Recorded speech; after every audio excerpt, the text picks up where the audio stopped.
For more on crisis management now, we turn to Jerry Hauer, former commissioner of New York City's Office of Emergency Management. Mr. Hauer, good morning. Good morning. I guess you would say this is a worst-case scenario for someone like you.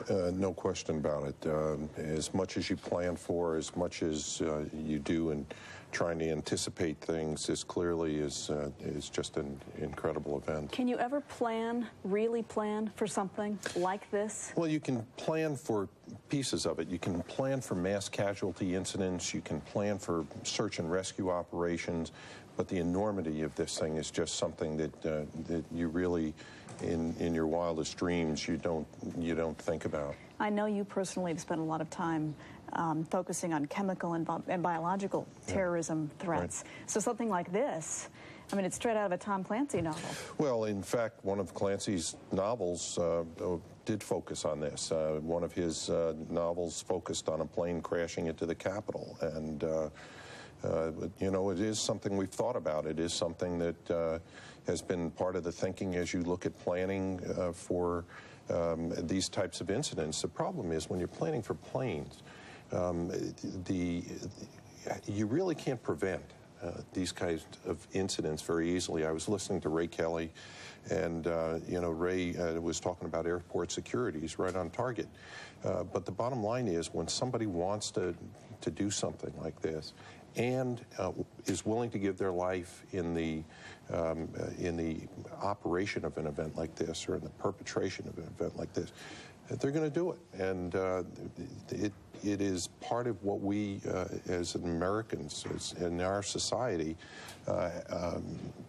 you know, we have liberties, and within those liberties, people have the ability to do certain things, and one of them is to, it's a balance we strike, and we continue to strike that balance as to how much security we have, how rigid we get in certain things, versus our civil liberties. I know you drill for things like this. I mean, there's so much that happened, and there's still so much chaos out there, but can you tell whether or not your drills were effective? Oh, you've got the most professional, the best police and fire departments anywhere in the world. The operations, from what I saw, looking at it yesterday, went very well. You know, clearly the many firefighters and police officers that appeared to have lost their lives, those that are missing, were doing what they were trained to do. They were going into the building to do search, to do rescue, to do firefighting, and they put their lives on the line to try and rescue New Yorkers. And all New Yorkers can be very, very proud of what these people did yesterday. I know you lost some friends personally in this. Many good friends. You've spoken just in the last little while with the former police commissioner in New York. What is his mood, based on the fact that they've lost so many officers, police officers, and firefighters as well, more than 200? Yeah, Bill Bratton and I just got together for breakfast a little while ago, and we're talking, and Bill stays in contact with a lot of the police officers, as I do with both the police and the fire officers. And it's a difficult time, but you know, you also have to realize that these are incredibly professional people, and they will rise to the occasion, as will all New Yorkers.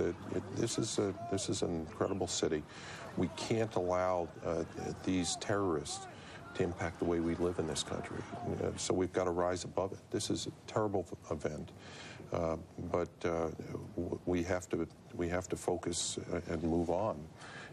We have to, but in so many ways, life will never be the same. No, well, there's no question about it.